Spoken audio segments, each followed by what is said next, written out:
दोस्तों, आपने ज़िंदगी में बहुत सी कहानियाँ सुनी होंगी, मज़ेदार, रोमांचक, रहस्यमयी। लेकिन आज मैं जो कहानी सुनाने जा रहा हूँ, वह सबसे अलग है। यह कहानी है एक लड़की और एक सांप के बीच बने उस अजीबोगरीब रिश्ते की, जिसे दुनिया का कोई भी इंसान समझ नहीं पाया। क्या आपने कभी सुना है कि कोई लड़की एक सांप से शादी कर ले? जी हाँ, लेकिन आखिर ऐसा हुआ कैसे? इस रहस्यमय और दिल दहला देने वाली कहानी को आखिर तक ज़रूर सुनिएगा, क्योंकि इसका सच जानकर आपके होश उड़ जाएंगे। बहुत समय पहले की बात है। एक छोटे से गांव में सीमा नाम की एक सुंदर लड़की रहती थी। वह गांव में अपनी अनोखी पहचान रखती थी, न सिर्फ अपनी मेहनत के लिए, बल्कि अपने रहस्यमय जीवन के लिए भी। सीमा का कोई परिवार नहीं था, वह बिल्कुल अकेली थी, लेकिन उसकी आत्मनिर्भरता और सादगी ने उसे गांव वालों की नज़रों में एक आदर्श बना दिया था। वह खेतों में मेहनत करती, मजदूरी करके अपना गुजारा चलाती और इसी सच्चाई से सबका दिल जीत लेती। लेकिन सीमा की एक और खासियत थी, उसकी गहरी आस्था। हर सुबह वह गांव के बाहर एक पहाड़ी पर बने प्राचीन शिव मंदिर में पूजा करने जाती। यह मंदिर सुनसान था, वहाँ एक पुराना शिवलिंग था, जिसे लोग भक्ति से पूजते थे। सीमा ने इस मंदिर को अपना दूसरा घर बना लिया था। यहाँ वह न सिर्फ भगवान शिव से आशीर्वाद मांगती, बल्कि अपने अकेलेपन में शांति भी ढूंढती। एक दिन सीमा हाथ में एक लोटा लेकर मंदिर पहुंची। वह हर सोमवार को शिवलिंग पर दूध चढ़ाती थी। उसका यह अटूट विश्वास था कि ऐसा करने से उसके जीवन में सुख शांति बनी रहेगी। उस दिन भी वही भाव लेकर वह मंदिर के अंदर दाखिल हुई। लेकिन जैसे ही उसने अंदर कदम रखा, उसे एक अजीब सी खामोशी ने घेर लिया। मंदिर पूरी तरह सुनसान था, कोई नहीं था वहाँ। उसके मन में एक हल्की सी घबराहट उठी, लेकिन उसने इसे नज़रअंदाज कर दिया। वह शिवलिंग के सामने झुकी, दूध चढ़ाने के लिए अपना लोटा उठाया, और तभी एक अजीब घटना घटी। एक सांप तेजी से शिवलिंग के पास आया और शिवलिंग के पास लिपट कर बैठ गया। सीमा ने देखा और घबराई, क्योंकि उसे इस तरह के दृश्य से डर लगता था। लेकिन उसने हिम्मत रखी और दूध चढ़ाने की कोशिश की। जैसे ही वह दूध चढ़ाने लगी, सांप ने अपना फन फैला लिया और बहुत घातक तरीके से शोर करने लगा। सीमा डर से कांपते हुए दूध का लोटा शिवलिंग के पास रखकर पीछे हट गई।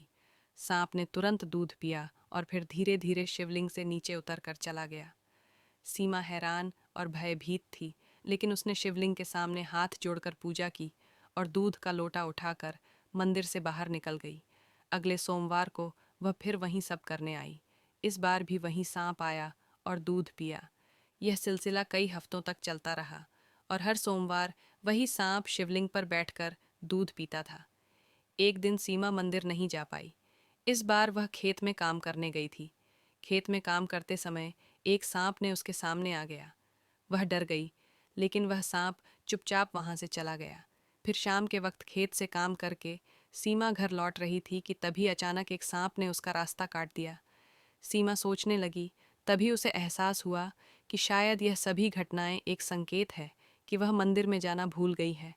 वह तुरंत घर गई, दूध लिया और मंदिर पहुंची। मंदिर में वही सांप फिर शिवलिंग के पास लिपटा हुआ बैठा था। सीमा ने उसे देखकर दिल से राहत की सांस ली, और जैसे हर बार दूध पिलाया, वैसे ही सांप दूध पीकर चला गया। रात में सोते हुए सीमा के मन में एक सवाल था, क्या यह सांप उसे यह याद दिलाने के लिए आ रहा है कि वह मंदिर में दूध चढ़ाने के अपने कर्तव्य को ना भूले? क्या यह सांप उसी रूप में था, या इसका कोई और राज्य था? वह यह सोचते सोचते सो गई। अगला सोमवार आया और सीमा एक बार फिर दूध का लोटा लेकर मंदिर गई। इस बार जब वह मंदिर पहुंची तो उसने देखा कि सांप शिवलिंग पर लिपटा हुआ नहीं था। वह बक्से के पास बैठा था, जैसे कुछ संदेश देना चाहता हो। सीमा हैरान हुई और हंसी में बोली, क्या हुआ? अब तुम बक्से पर बैठ गए हो? क्या शिवजी से नाराज हो? उसने जैसे ही बक्से के पास दूध रखा, सांप ने दूध पीने के बजाय बक्से से नीचे उतरकर उसी बक्से पर वापस चढ़ना शुरू कर दिया। यह देखकर सीमा और भी हैरान हो गई, लेकिन फिर उसे यह महसूस हुआ कि सांप कुछ संदेश देना चाहता है। उसने बक्से को खोला और उसमें से एक पत्र मिला। पत्र को खोलकर पढ़ने पर सीमा को यह जानकर बहुत बड़ा झटका लगा। पत्र में लिखा था, मैं सांप नहीं, पहले एक इंसान था। मेरी गलती के कारण मुझे यह रूप मिला। यदि कोई कुंवारी लड़की मुझे 16 सोमवार तक दूध पिलाएगी तो मैं फिर से इंसान बन जाऊंगा। सीमा ने कांपते हाथों से पत्र को दोबारा पढ़ा। उसके दिल की धड़कन तेज हो गई थी। क्या यह सच हो सकता था? क्या यह सांप वास्तव में कभी इंसान था? सीमा की आंखों में कई सवाल थे, लेकिन एक चीज वह अच्छी तरह समझ चुकी थी। यह कोई साधारण सांप नहीं था। यह कोई श्रापित आत्मा थी जिसे मुक्ति की तलाश थी। सीमा ने कांपते स्वर में सांप कीरा देखा, जो अभी भी शिवलिंग के पास दूध के लोटे के पास बैठा था। पहली बार उसने सांप की आंखों में गौर से देखा। उसे ऐसा लगा जैसे उन आंखों में एक अलग तरह की गहराई थी, जैसे कोई उसे कुछ कहना चाहता हो, कोई उसे पुकार रहा हो। सीमा ने धीरे धीरे हाथ जोड़कर कहा, क्या यह सच है? क्या तुम इंसान थे? सांप ने कोई प्रतिक्रिया नहीं दी। वह बस वहीं चुपचाप बैठा रहा। सीमा ने गहरी सांस ली और मन ही मन सोचने लगी, अगर यह पत्र सच कह रहा है तो इसका मतलब यह हुआ कि यह सांप पिछले ना जाने कितने वर्षों से इस श्राप में फंसा हुआ है। अगर मैं हर सोमवार इसे दूध पिलाऊंगी तो मैं पीछे नहीं हटूंगा। मैं इसे इंसान बनने में मदद करूंगी। उसने सांप की ओर देखा और धीरे से कहा, मैं हर सोमवार तुम्हें दूध पिलाऊंगी, चाहे कुछ भी हो जाए। मैं तुम्हें इंसान बनाने में मदद करूंगी। सीमा की यह बात सुनकर सांप पहली बार थोड़ा ही जैसे उसने उसकी बात समझ ली हो। फिर धीरे धीरे उसने दूध पिया और मंदिर से बाहर चला गया। अब सीमा हर सोमवार को मंदिर जाने लगी। पहले तो वह केवल दूध ले जाती थी, लेकिन अब वह फल और फूल भी चढ़ाने लगी।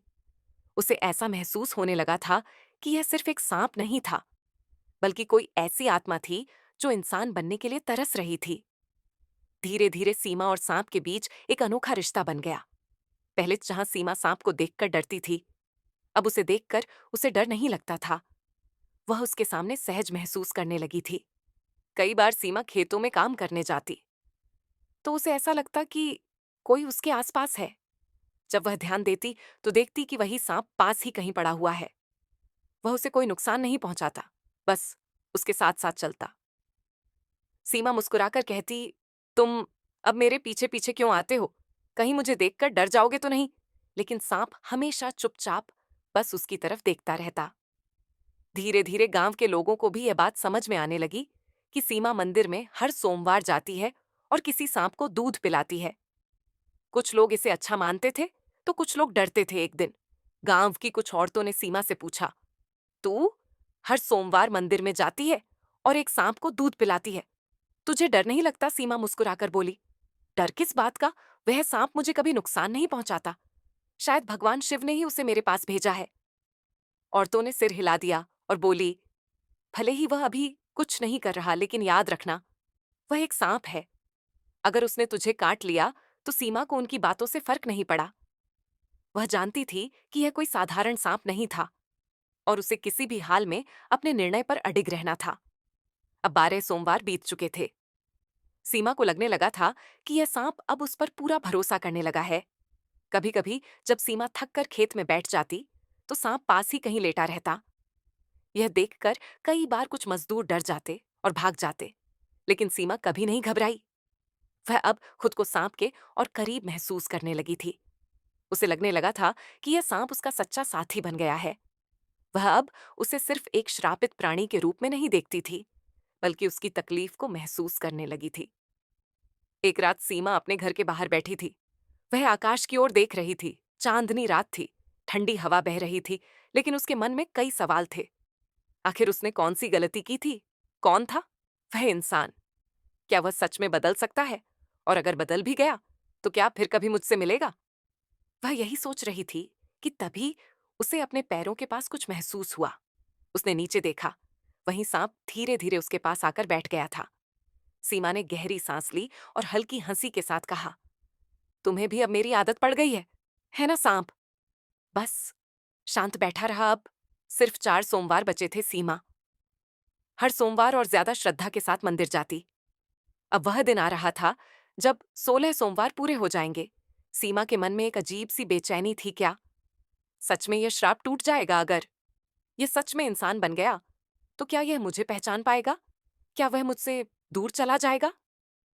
इन सवालों ने सीमा के मन को घेर लिया था, लेकिन उसने खुद को संभाला और निश्चय किया कि जो भी होगा वह इस सांप को इंसान बनाने के अपने वचन को पूरा करेगी। आखिरी सोमवार के लिए वह तैयार होने लगी।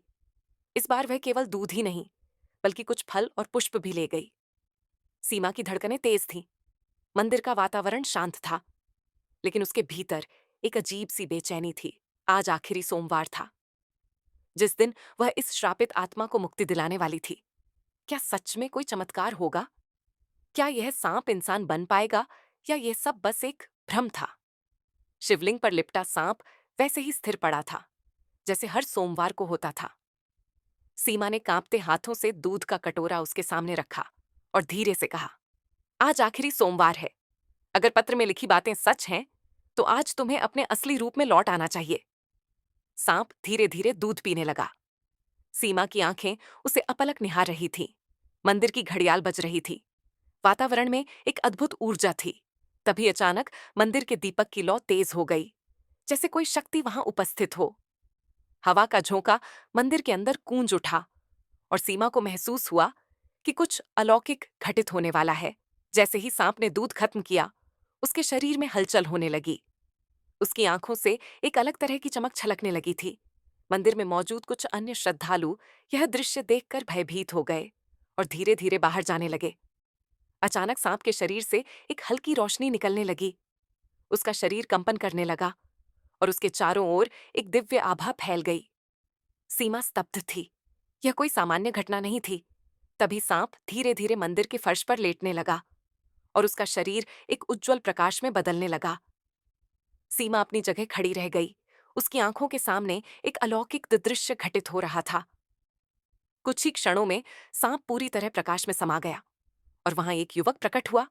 उसकी उम्र लगभग 25 से 26 वर्ष रही होगी। लंबा, तेजस्वी और गंभीर व्यक्तित्व उसकी आंखों में शांति और दर्द का मिश्रण था। मानो कई वर्षों की यातना सहने के बाद वह अब स्वतंत्र हुआ हो। सीमा को अपनी आंखों पर विश्वास नहीं हो रहा था। उसके सामने जो खड़ा था, वह वही श्रापित आत्मा थी जिसे वह इतने महीनों से दूध पिला रही थी।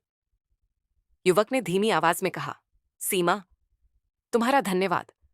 अगर तुम ना होती तो मैं कभी अपने असली रूप में वापस नहीं आ पाता। सीमा की आंखों में आश्चर्य और जिज्ञासा थी। उसने धीरे से पूछा, तुम कौन हो? तुम्हें यह श्राप क्यों मिला था? युवक ने गहरी सांस ली और बोला, मेरा नाम राहुल है। सदियों पहले मैं एक राजकुमार था, लेकिन अहंकार और क्रोध के कारण मैंने एक महान साधु का अपमान किया था। उन्होंने मुझे श्राप दे दिया कि मैं एक नाग के रूप में जन्म लूंगा, और जब तक कोई सच्चे मन से मुझे 16 सोमवार तक दूध नहीं पिलाए, तब तक मैं इस योनि में ही फंसा रहूंगा। तुमने ना केवल मुझे मुक्त किया, बल्कि मेरी आत्मा को भी शुद्ध कर दिया। सीमा अवाक थी। उसे समझ में नहीं आ रहा था कि वह इस पर विश्वास करे या नहीं। क्या यह सच था? क्या यह वही श्रापित राजकुमार था? राहुल ने सीमा की ओर देखा और कहा, अब जब मैं मुक्त हो गया हूं, तो मुझे अपने राज्य लौटना होगा, लेकिन मैं तुम्हारा यह उपकार कभी नहीं भूल सकता। सीमा की आंखों में हल्की नमी थी। इतने महीनों से उसने इस नाग को अपना मित्र माना था, और अब जब वह इंसान बन चुका था, तो क्या वह हमेशा के लिए चला जाएगा? सीमा ने धीरे से कहा, तुम चले जाओगे? राहुल मुस्कुराया और बोला, मैं कहीं नहीं जा रहा। मैं तब तक यही रहूंगा जब तक तुम मुझे स्वीकार नहीं कर लेती। सीमा, तुमने मुझे नया जीवन दिया है। अब ये जीवन तुम्हारे बिना अधूरा है। सीमा की आंखों में विस्मय था। वह कुछ बोल नहीं पाई। क्या यह सच था? क्या वह जिसे सांप समझ रही थी, वह अब उसका जीवन साथी बनने की इच्छा रखता था? मंदिर की घंटियां गूंज रही थीं। ऐसा प्रतीत हो रहा था मानो स्वयं महादेव इस पवित्र मिलन के साक्षी बन रहे हों। के मन में अनगिनत भाव उमड़ रहे थे। अविश्वास, आनंद, संकोच और हृदय की धड़कनों को बढ़ा देने वाली एक अनकही भावना। राहुल अब उसके सामने खड़ा था, एक दिव्य तेजस्वी युवक, जिसे उसने अपने हाथों से दूध पिलाया, जिसे उसने सच्चे मन से अपनाया, और आज जो उसके जीवन का सबसे महत्वपूर्ण हिस्सा बन चुका था। सीमा की आंखों में सवाल थे, परंतु राहुल के चेहरे पर सिर्फ सुकून था। उसने एक कदम आगे बढ़ाया और सीमा का हाथ था थाम लिया। सीमा, क्या तुम मेरी जीवन संगिनी बनोगी? सीमा स्तब्ध थी। यह सब इतनी जल्दी कैसे हुआ? क्या सच में नियति ने उसके लिए यही तय किया था? उसकी आंखें हल्की नमी से भर आई, लेकिन उनमें संकोच की जगह अब विश्वास था। उसने धीमे से कहा, अगर महादेव ने हमारे रास्ते को जोड़ दिया है तो इसे कोई नहीं बदल सकता। राहुल की आंखों में चमक आ गई। उसने मंदिर में ही सीमा के सामने घुटनों के बल बैठकर उसकी सहमति मांगी। यह देखकर वहां उपस्थित गांव के कुछ लोग भी मुस्कुराने लगे और सीमा ने हां कर दी। अगले ही दिन गांव के शिव मंदिर में सीमा और राहुल का विवाह संपन्न हुआ। शिवलिंग के समक्ष अग्नि को साक्षी मानकर दोनों ने 7 फेरे लिए। गांव वालों ने इस अलौकिक प्रेम गाथा को स्वीकार किया और इस पवित्र मिलन का गवाह बने। विवाह के पश्चात राहुल ने सीमा से कहा, अब समय आ गया है कि हम इस गांव को छोड़कर एक नई जगह चले, जहां कोई हमें हमारे अतीत से ना पहचाने। सीमा को राहुल पर पूरा विश्वास था। उसने हामी भर दी और दोनों एक नए जीवन की ओर बढ़ गए। कई वर्षों बाद राहुल और सीमा अब एक खुशहाल दंपति थे। उनके पास एक सुंदर घर था, जहां भक्ति, प्रेम और वफादारी का वास था। राहुल अब एक सम्मानित व्यक्ति बन चुका था और सीमा वह आज भी शिव मंदिर में हर सोमवार को दूध चढ़ाती थी, लेकिन अब किसी श्राप को मिटाने के लिए नहीं, बल्कि अपने परम विश्वास और भक्ति को बनाए रखने के लिए। दोस्तों, इस कहानी से हमें यह सीख मिलती है कि सच्ची भक्ति और निस्वार्थ प्रेम में अपार शक्ति होती है। जब हम सच्चे दिल से किसी की मदद करते हैं और अपने कर्तव्यों को निभाते हैं, तो ईश्वर भी हमारी राह आसान कर देते हैं। विश्वास, वफादारी और सच्चाई ही जीवन की सबसे बड़ी पूंजी होती है, जो किसी भी मुश्किल को पार कर सकती है।